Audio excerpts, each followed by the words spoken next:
What up, nerds? How's it going? I'm probably projecting when I call you all nerds.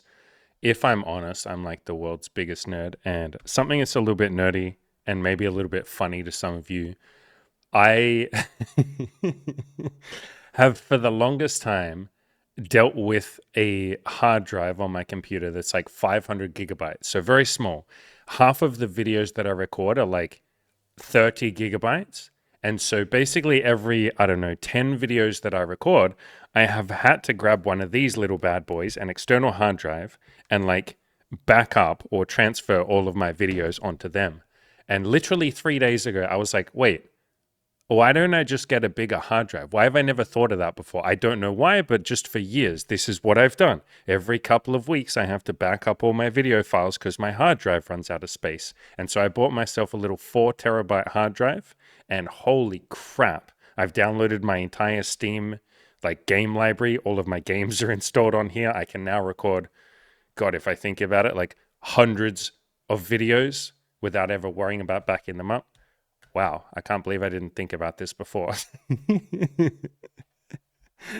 Oh, I'm a nerd just like all of you. All right, let's get into answering some questions. I like this question because it's something that comes up a lot when it comes to any goals whatsoever, dating goals, business goals. And now we get to see it in the format of business goals. So, Adriel, who was one of my old coaching clients, says, "Hey, Andy, it's Adriel. I got a question. How do I be more consistent?" I think what I'll do is I'll read out the entire question and then I'll give you a little bit of advice. So, I want to generate a side income and I've made some money from both dating photos and video editing, but I keep being generally inconsistent. You saw this with the editing. I don't even know what to do next for dating photos. I've already asked all the dating groups in my city. I don't know what other reasonable action I can take. Hormozy, as in Alex Hormozy, who's an entrepreneur. I love Alex Hormozy. He gives really awesome advice. Hormozy has a video about the 5 stages of entrepreneurship, and it feels like I'm caught in the valley of despair. Yeah, I know that very well because that was me for 4 years, and it doesn't have to take any of you 4 years. In building up my coaching, the coaching that I do here on this channel, in building it up, I made a lot of personal decisions that didn't lead to a lot of money. Money was never my main goal. And I did a lot of things that I wouldn't necessarily recommend other people do if you care more about making money. So I say that to point out that it doesn't have to take 4 years for any of you to get to some financial stability. It took that long with me because I had very big principles that I wanted to stick to. And I made less money because of that. I intentionally chose to make less money so that I could go down the direction of my own principles. Anyway, so point being, yes, I completely understand all of this stuff. Let's start from the beginning of the question. How do I be more consistent? So I talked about this a little bit actually yesterday. So if you go onto my channel, I'm talking about this video here. It was called I'm Struggling to Approach. And somewhere in that video, I literally talk about consistency, and it's something that you earn. I've also done a podcast on it. You can just search on my Spotify channel, just search for the word confidence, Andy Wells Confidence. And I talk about how confidence, and in this case, I know we're not so much talking about confidence, we're talking more about consistency, but it's the same thing. I talk about efficiency, competence. All of these things are something that you earn. And so if you want to be consistent, you earn that. In other words, you build a habit. It doesn't necessarily come at the start out of nowhere.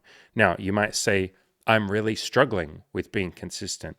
Anytime any of you tell me that you're struggling with being consistent, what that immediately tells me is that you probably just set the bar too high. You guys and girls are not lazy. You're like the last people on the entire planet I would ever call lazy.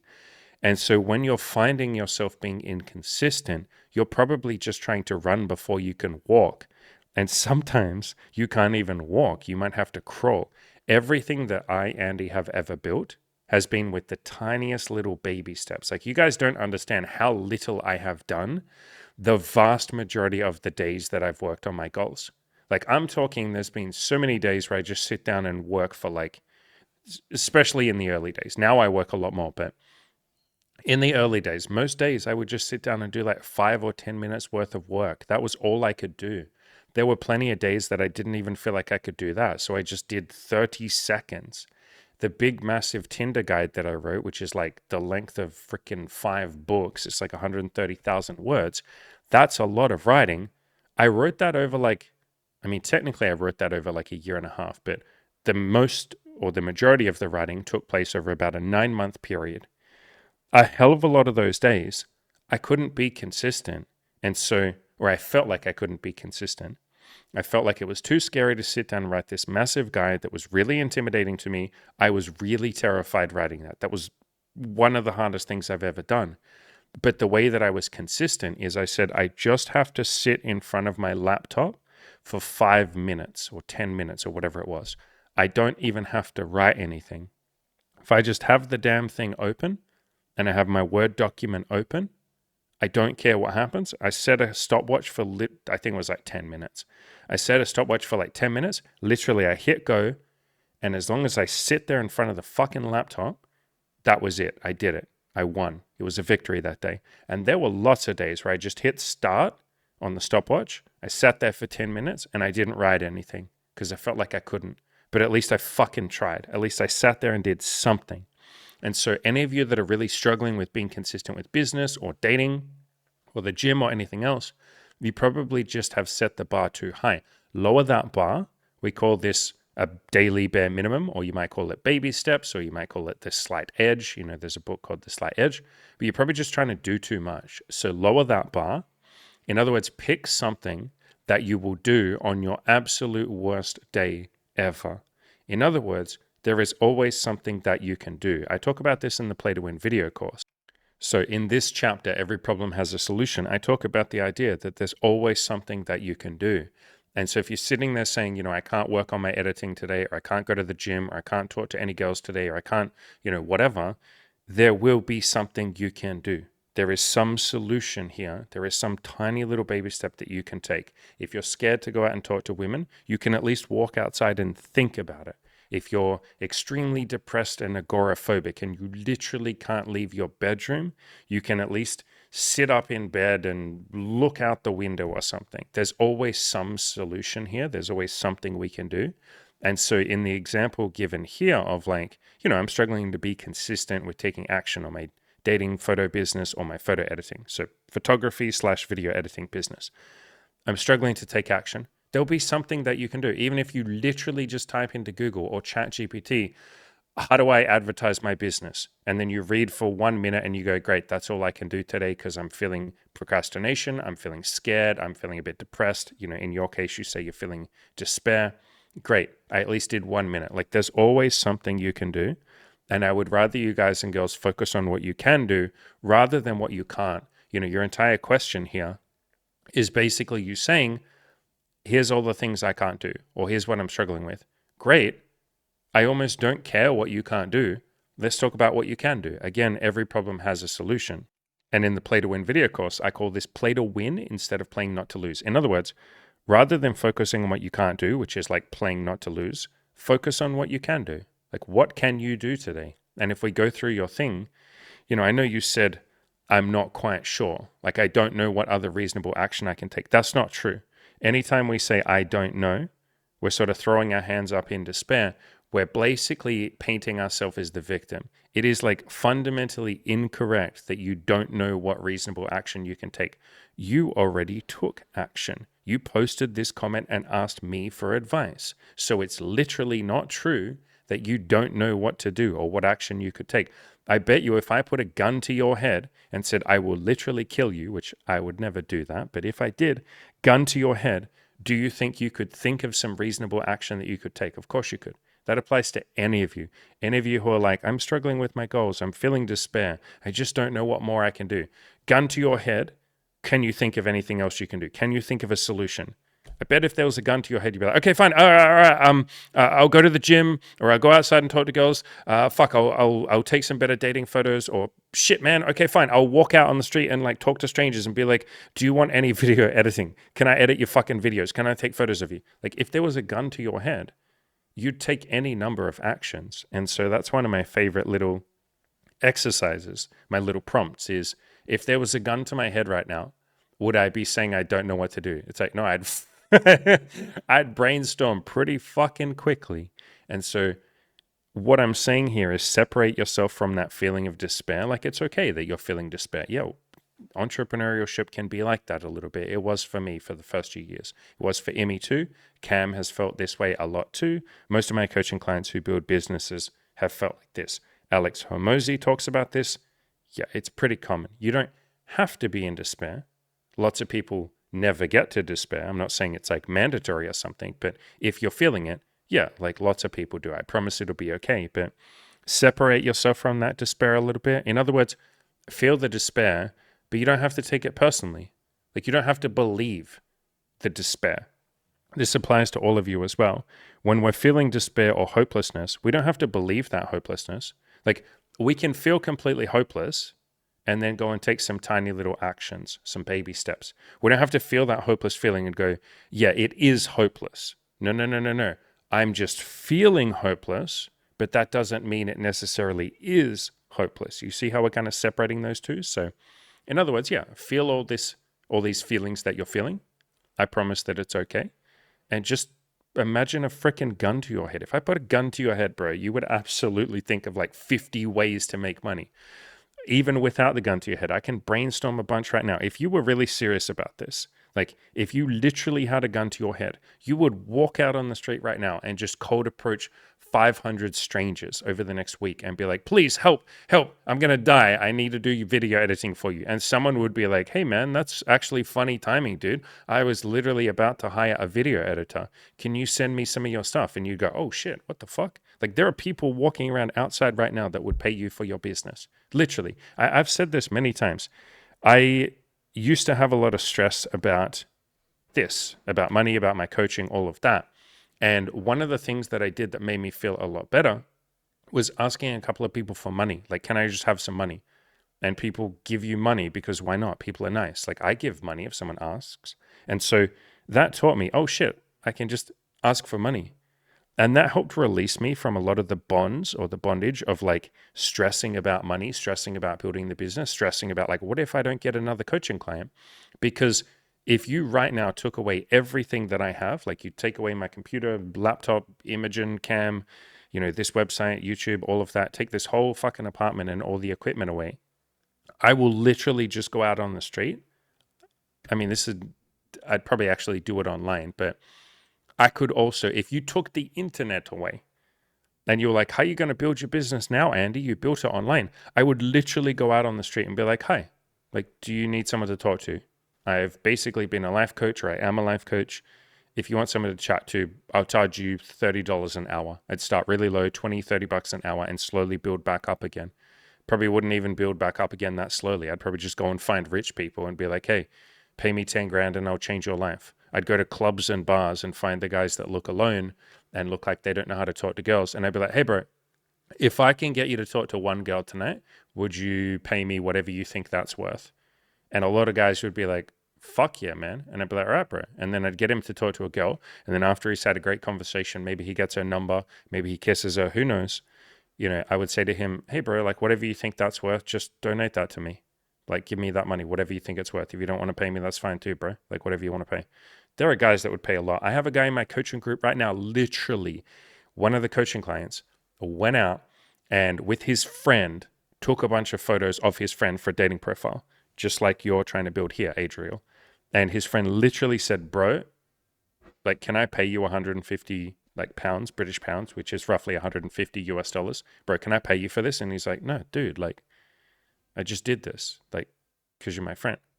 So this guy's literally randomly, or like, saying, I want to pay you $150. So yeah, if I just went to a club and fucking helped people, there'd be dudes that'd pay me $150 for that.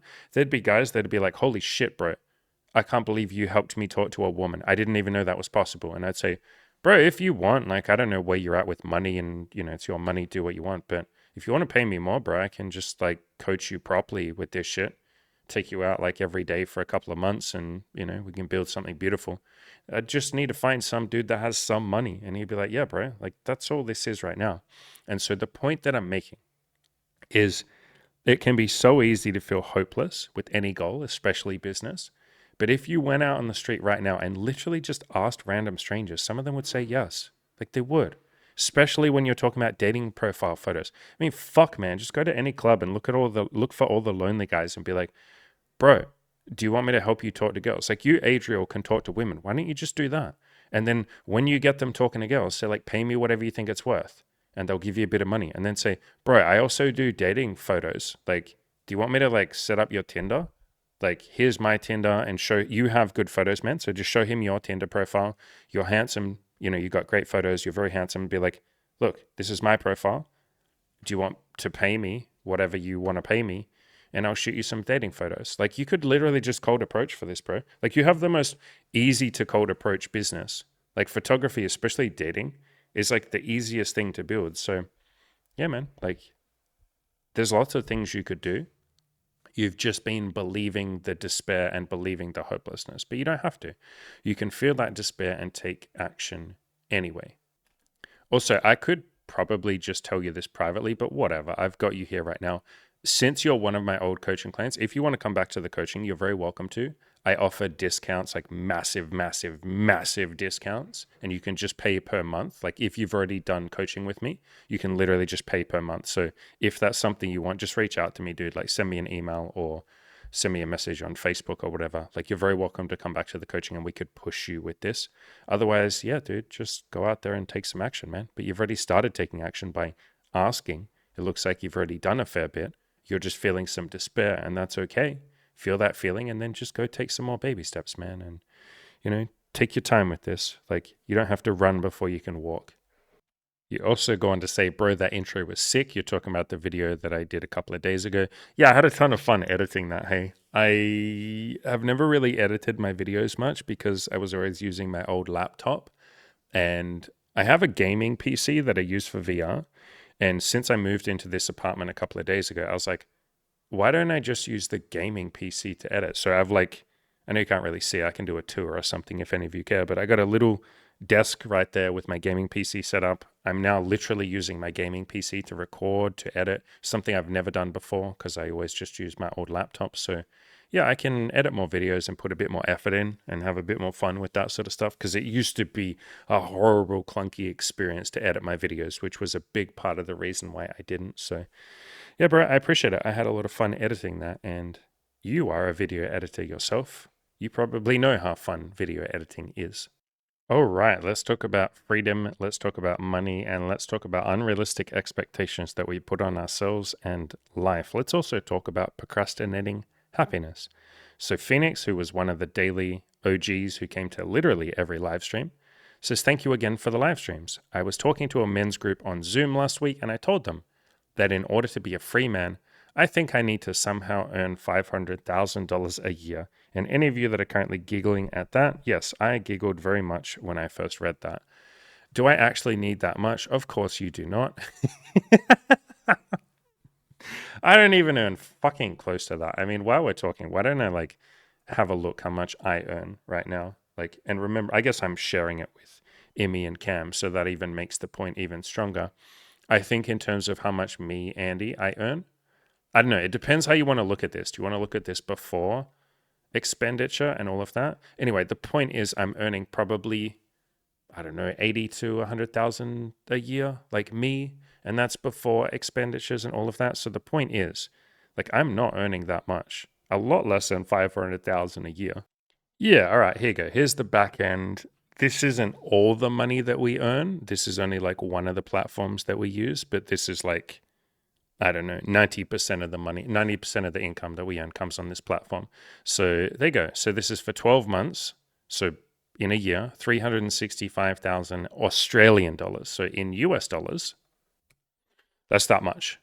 And so that is before any expenditures. That's before any deductions. That's before, you know, remembering that I'm paying Emmy's bills and we split the money and I'm paying for Cam and all of that. So that's just net income. This is not profit. This is like revenue. So splitting it 50-50 with Emmy and then paying Cam and all of that, you know, I'm probably earning about 100,000 US dollars a year before any expenditures. And then your question is, you know, can I be happy? Your question was, I need 500,000 US dollars a year to be happy. So you need to earn 5 times what I'm currently earning before you can be happy. Do I appear happy to you? Sometimes I have stress, sometimes I'm going through something, but for the most part, do I appear happy and peaceful to you? Do I appear free? I guess that's what you're saying you want, freedom. Do I appear relatively free to you? My life is exactly what I want it to be. I can do whatever I want. I can go wherever I want. I do coaching calls whenever I want. I can do them in the format that I want. I would say I have a pretty fucking free life. I'm earning 1/5 of what you're saying you need in order to be free. So do I need that much? No. There's something that you can kind of look up here and think about a little.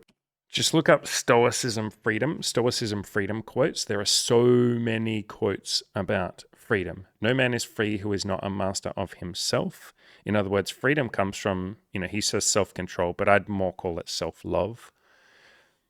It's not that you're disturbed by things, but by the view you take of them. That's from Epictetus. Marcus Aurelius has a lot of quotes about freedom as well. Freedom is the only worthy goal in life. It is won by disregarding things that lie beyond our control. In other words, you are free the moment that you declare yourself to be. The moment that you decide you're free, that's when you're free. And if you sit around saying, I don't have enough money, I need more, then you'll never be free. There's something called asceticism. And it is basically, something that like Buddhist monks do, but lots of other religious people do it. In Buddhism, they talked about the middle way. In Christianity, there was like St. Francis of Assisi and like a Mother Teresa, just a bunch of people that would say, I'm going to give up worldly possessions. I don't need a ton of money. When Mother Teresa, for instance, went to Calcutta in India, she had like a couple of dollars in her pocket and she took a vow of poverty. And everyone who works for her charity takes a vow of poverty. I think they have 2 pairs of clothes. I believe they get like a bar of soap or something and a couple of other things. But the idea being, if we're going to go out there and help the homeless and help people who have nothing, it's not really empathizing with them. If we have a ton of money and we're sitting like on a high horse and we're like, yeah, we're rich and we're going to give money down to you. She wanted to practice living like them because then she can empathize. Then she can actually understand what it's like to be them. She's living amongst the people, which was her, intention and message. So these people, lots of these people who practice this thing called asceticism, and in Buddhism, they call it the middle way, which is basically just a more nuanced, less extreme version of asceticism. How can these people be happy when they don't have $500,000 a year? Because they decide to. You could even just Google, what happens if we Google, can you be happy while poor? The answer is yes, if you fucking decide to be. Yes, it is possible to be happy even while living in poverty. Research suggests that happiness isn't solely determined by wealth, and neither is freedom. You are free the moment that you declare yourself to be. So, can I be free or do I need $500,000? No, of course you don't. That's just you procrastinating your happiness and procrastinating your freedom. You are literally just putting it off and saying, I'll be happy and free when I earn $500,000 a year. Bullshit. Some of the richest men and women on this earth do not believe themselves to be free and they're not happy. My parents, I've told this story a few times. My parents had these friends that they're not friends with anymore because the friends just got so stressed and burnt out. And these people believed that they needed to earn literally millions of dollars a year to be happy. They were literally multimillionaires. And they had yachts, they had jet skis, they had several like fast sports cars like Lamborghinis. They had like 9 expensive motorcycles. They had like a motorhome or an RV, I think you call them in America, that was like $200,000 or some shit, which to me is just like, holy fuck, that's like luxury. That's like a house on wheels. That's amazing. That was kind of the point. They had all these gadgets, they had Gucci bags, all of this shit. And so according to you, Phoenix, these should be some of the most free, happy people on the planet, right? No. Because the more they earned, the more they didn't feel like it scratched that itch. It didn't heal that hole in their heart. It didn't fill that void, which is what you're trying. You're basically saying money has to make me free. Bro, that's such a fucking burden to put on money. Poor money. Like money's just got to make you feel good about yourself. Fuck that. It's too much of a burden. And so these people earned more and more and more. Like I said, literally multi-millionaires. They probably had like $100 million. They had like several amazing mansions and properties. They were just rich beyond any of our wildest dreams.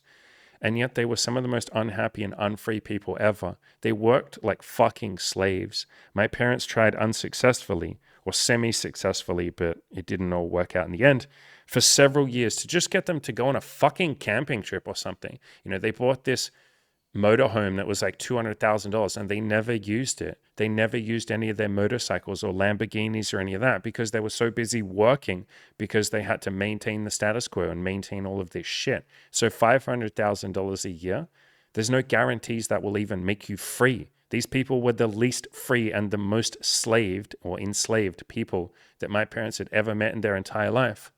And my parents said many times, I think they would actually be happy if they went bankrupt and never earned a single dollar ever again and became homeless or something. They'd probably be happier, probably be a spiritual journey for them. So do you need that much? Fuck no.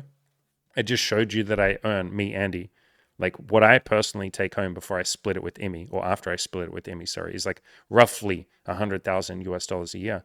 I'm extremely fucking free, man. I would probably in some ways be more free if I earned $50,000 a year. I don't know. I can't say that for sure, but there would be less work to do.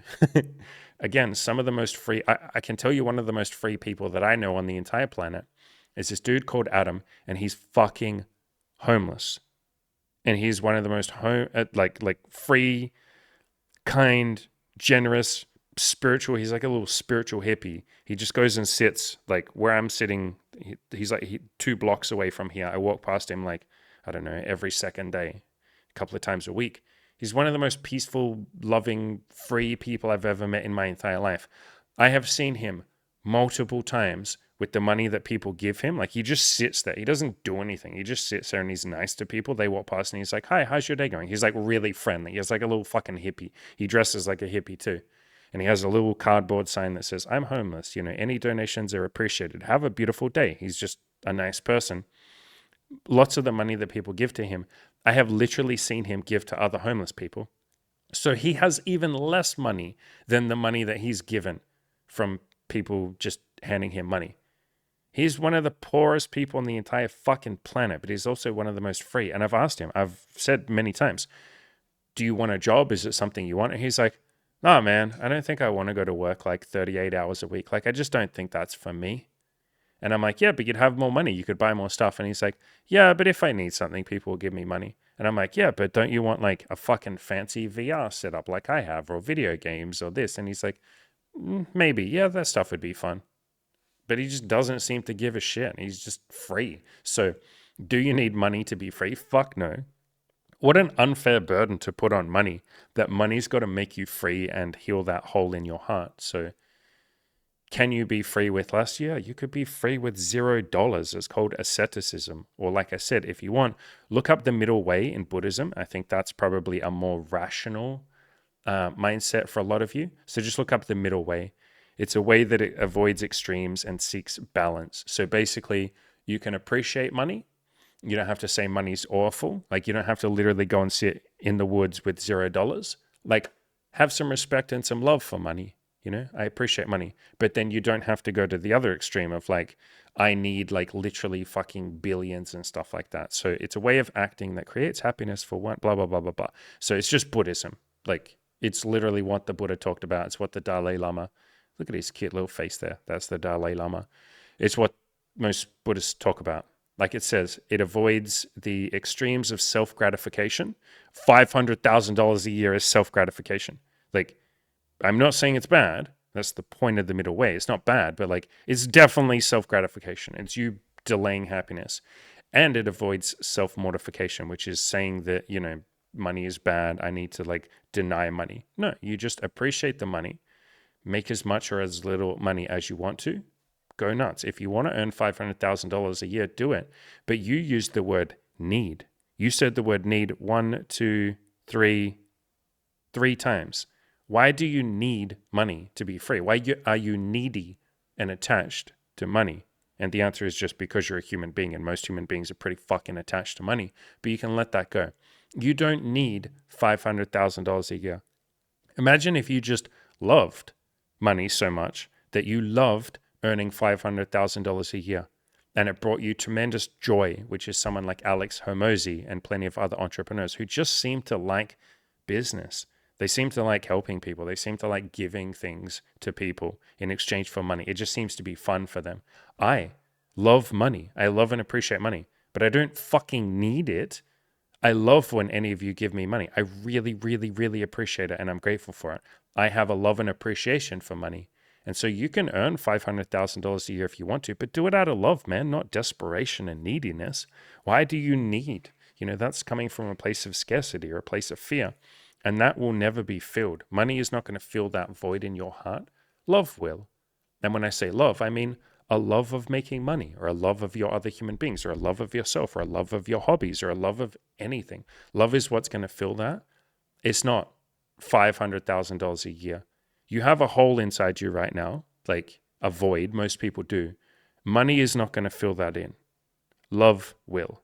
Appreciation and gratitude will. All of that stuff. So do you need $500,000? Fuck no, you don't. All right, let's talk a little bit about the myth of the one, or the myth of the soulmate myth. So NaCl, what is that? Sodium chloride? Is that what NaCl is? Yeah, I just looked it up. It is. Why the fuck do I remember that? I remember that from like chemistry class. God, that's got to be like 20 years ago by now. Holy crap. Anyway, sodium chloride 07878. I don't know where you guys and girls come up with these usernames. Says this video, as in the one that's on the screen there, restored my faith in humanity. I will do approaches more until I find the right one. Thank you, Andy. Let's talk a little bit about the idea of the right one. There isn't one person who is right for you. That is just such a burden to put on other people, that you're going to go out there and just find the one. No, it's more like there are a lot of people who would be an amazing match for you. There are a lot of wonderful human beings out there. And there are lots of people that you will click with and connect with, and you can build something potentially amazing with. There isn't just one soulmate or the one. It's more like go out there and meet someone who's an amazing match for you, and there's potentially millions of those. In other words, what I'm saying here is don't put pressure on yourself and pressure on the other person to find the perfect person.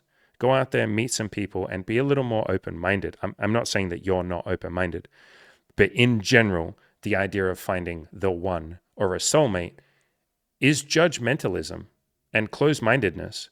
And most people don't think about that. But if you're literally saying there is one person on the planet, which you're not necessarily saying this, but I just wanted to talk about this topic in general. For people who do say, I'm going to go out and find the one or my soulmate, you're literally going to be very judgmental, because the second that you find someone who has any sort of like flaws or things they're working on or imperfections, which guess what is literally every human being, you're going to judge them. And as soon as you guys have a fight or something or an argument, you're going to say, well, this can't be my soulmate, because my real soulmate and I wouldn't fight, would get on perfectly. And so you will become more judgmental. And so it's this funny thing that most people don't think about. It's called a second order effect, or an unintended consequence, that if you believe in the idea that there's one soulmate out there for everybody, or there's the one out there for me, which again, you are not necessarily saying, but if someone does believe in that, you will just judge people very harshly. Like you become very judgmental without meaning to. Like you're literally not trying to. And one of the best things that Imi and I ever did for our relationship at the start, we didn't believe in concepts like the one or soulmates or any of that. And so we laid all our cards out on the table. We said, here's all the things I'm not perfect at. Here's what I'm working on. And she did the same thing. And then I said, do you want to try and work together and build something? And we did. And then after 9 months of a casual relationship where we'd built each other up and kept each other accountable and improved each other and ourselves and all of that, we said, do we want to try building a relationship? And she was like, yeah, I really do. I really want that with you. And I was like, okay, but we're not perfect. Like, you're not my soulmate or some shit, and I'm not the one for you. Like, we're just two people that want to build something. We seem to have something pretty fucking amazing. Are you willing to work on this and keep improving it? In other words, if you go out and believe in a soulmate or the idea of the one, then you're not accepting imperfection, and you won't try as hard to improve things because you'll just expect it to be perfect. And again, you are not necessarily saying that. I'm just making a general greater point here. But yeah, if we believe in the idea of the one, Then as soon as we hit relationship problems, which are pretty fucking normal if you don't know what you're doing in a relationship, which someone who would believe in the soulmate or the one immediately tells me that they don't have any relationship experience. Like immediately, I know that that person's been watching a lot of Disney and a lot of like, those movies are beautiful and sweet, but like you have your head in the clouds. You're a dreamer, but like to an extreme extent. You're probably not the person who knows how to work through things, who knows what to do when there's conflict and goes, okay, it's fine. You don't have to be perfect. I don't expect you to be perfect. Again, if someone believes in the soulmate or the one, like to an extreme degree, you literally to some degree believe that you don't need to improve a relationship because you should be with your soulmate. You shouldn't need to fix anything. There should be nothing broken. It should all be magical, Disney, beautiful stuff. So again, you're not saying all of that, but I like making this point. I find it really interesting to talk about the idea of the one and how much society and people are just obsessed with the idea of like, I'm going to go out and find the right one. It's like, no, there's like millions of right ones for you. Go find someone that just makes your fucking heart tingle, makes your groin tingle, makes you feel good to be around, adds to your life. Really the only thing that matters is this person adding to my life? Am I adding to their life? Am I happy when I'm around them? Like, am I happy, being with them? Are they happy being with me? That's it. Are they adding to my life? Am I adding to theirs? Am I happy? And are they happy? And if any of those answers are no, then you can do something to improve it. And if a few of those answers are no and you try really hard to improve it, then at some point, maybe you can just say, we're not a great match. That's fine too. But yeah, the only thing that matters is this person adding to my life rather than are they the right one? Because how would you even know someone's the right one or the soulmate? What most people use is their fucking emotions. Like literally they go, oh, my heart is tingling, which is beautiful. My heart is tingling or my groin is tingling. Like literally I have the tingles for this person. That is what I'm going to judge whether or not they are the right or the correct preordained divine intervention person for me. That's insane. That's fucking insane. Literally insane. It's adorable. It's very sweet. It's very childlike and innocent. And again, I'm not saying you're doing this, but it's very childlike and innocent to believe this person sets my heart aflutter. They're the correct answer for me. It's like, motherfucker, you don't know. Come back to me when you've been in a relationship with this person for like 20 years. And then you can say, yeah, this was a great person. Even then, by that point, you're not thinking in terms of like, this is the correct person or this is the one, this is the right one. You're just happy that they're in your life and they're adding to your life and you have your own independent life and they're a bonus to that, all of that kind of stuff. So yeah, it's a funny thing that we do, isn't it? It's very sweet. It's very cute. And again, I hope it comes across that I'm not picking on you in particular. It's a very cute thing that people do where they're like, this is my soulmate. I did this in my first relationship. I literally was like, she's the one for me. And after we broke up, I literally said to my mother, I'll never find another woman again. And my mother was literally like, bullshit. There are 4 billion women on the planet. You will find someone better than her. And I was like, mother, you just don't understand. Like, she was my soulmate. And it's like, no, she wasn't. She fucking was abusive. So were you. You cheated on her a bunch of times. I was depressed and suicidal. Like, how is that soulmate? But I got caught up in that shit. I watched a lot of Disney movies like a lot of people. I had a lot of emotions and emotionality. And so it's funny that we literally through our emotionality declare this person is the right one for me. They're correct for me. I know it. I've got a feeling. And it's like, well, your feelings change all the time. Anyone who's honest with themselves would say, yeah, my feelings come and go all the time. And if you're in a relationship for long enough, you'll see that that's true. Sometimes you'll be so incredibly passionate about your partner, and then you'll go through weeks or months where you're busy or you're stressed or you're going through something or you're moving or, money is tight or something. Like you're going through stuff because you're a human being. And in those moments, you might not have the tingles. And then you have to come together and talk about it and do accountability check-ins once a week and all of that kind of stuff. And you improve the relationship. You see it as a work in progress. You see it as a self-improvement project rather than, yay, I picked the right one and I don't have to do anything after this. Like that's what most people think. Most people literally think if I can just find the right one, I'll be happy. It's like someone else isn't going to fucking complete you or make you happy. That's your job. Like if you want to be happy, that's kind of your job. And then you share that happiness and that joy and that love with the other person. My favorite book on this topic is this one here. I Need Your Love, Is That True? How to stop seeking love, approval, and appreciation and start finding them instead. In other words, how to give them to yourself. You got to love yourself before you expect someone else to complete you. So, yeah, just a general point there. You may or may not have been speaking about the right one in those terms, but if you were, hopefully some of this gets your mind thinking a little bit. There are plenty of women out there that will be amazing for you and will add to your life and you'll add to theirs, and you guys will build something incredible and beautiful together. There are some people who'll be sort of a good match, but then maybe not later on. There'll be some people that you think are an amazing match, and then 6 months later, it turns out maybe you're not that great for each other. That's okay too. All of, or the one thing that's consistent through all of that is you. You are the one common denominator. That's why we talk about self-love, working on yourself, putting yourself first. And when I say putting yourself first, I mean like giving love to yourself first. And then what you have left over, you share with the other person. In other words, like they tell us on an airplane every time we get on, put on your own oxygen mask before you help other people with theirs.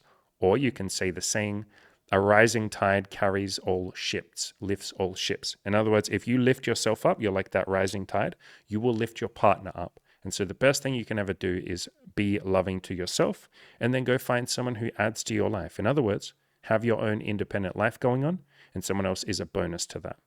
Let's go through some really quick general comments and gratitude and all of that. AV says, it was really inspiring to see a community come together and encourage each other. He is talking about the daily live streams that we did, which again, you can go onto my channel, click on the live button at the top, and then you can go through and watch all the live streams. We did 34 of them in total. They were an absolute blast. And yeah, it was really cool seeing a bunch of people come together and look after each other, basically. It's nice to see you all sort of push each other. And I'm here to push all of you as well. But yeah, it just helps to have a bunch of people that care about each other. So I'm grateful for all of you for that. Expert cheek clapper, who came to a lot of the live streams, most of them, says, let's go crush some goals with Timu Cam. So this was a silly little inside joke that you all made on the live streams where people started calling Cam Timu Andy. And then they called him like wish.com Andy, like budget Andy. And then they flipped it around and said, wait, isn't Andy the Timu or the Wish.com Cam? So it became a little inside joke. We can keep that joke going. I don't know if there's any other websites. AliExpress. What other cheap websites are there? I guess those are just the main ones. Timu Cam. I'm happy to be Timu Cam. Diane says, loved the streams. Love heart emoji.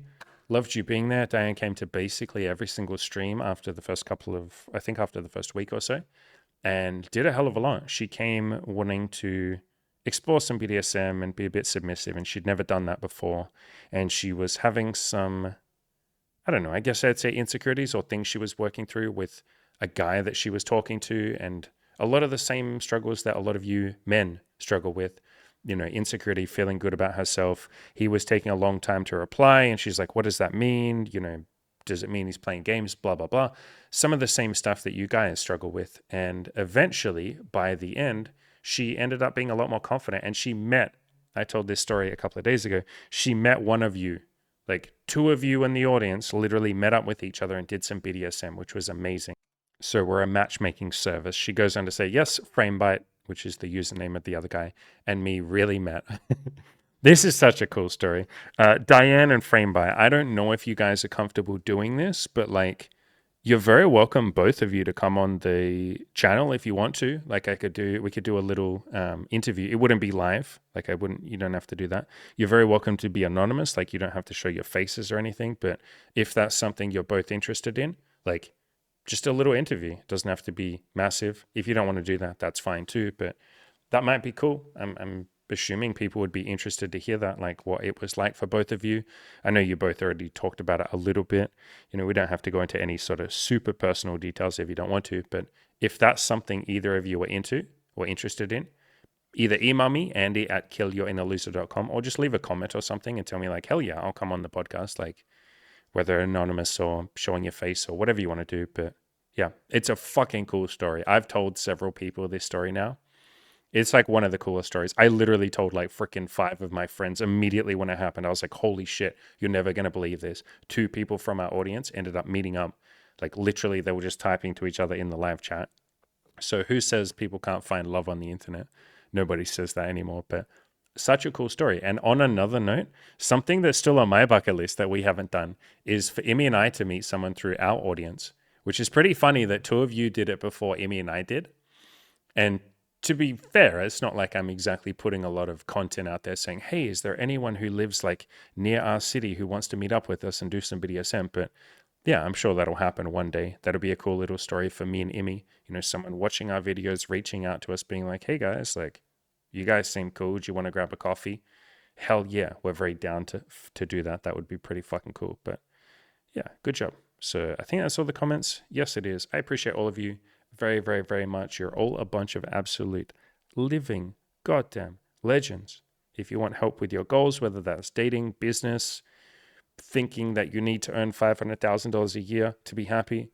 Now, if you want to earn $500,000 a year and you think that that would bring you love and joy, I'm happy to help with that. Full disclosure, I haven't earned that myself. I showed you that on the screen. I think the biggest year we've had was like 260, whatever I showed you on the screen, 200 and something thousand a year. But I'd be very happy to push you and maybe help you earn a little bit less than $500,000 a year. Or if you want help with dating, with women, with men, with fucking attack helicopters or whatever the other genders are these days, very happy to help with that. There is a link in the description below to both options that I offer when it comes to coaching.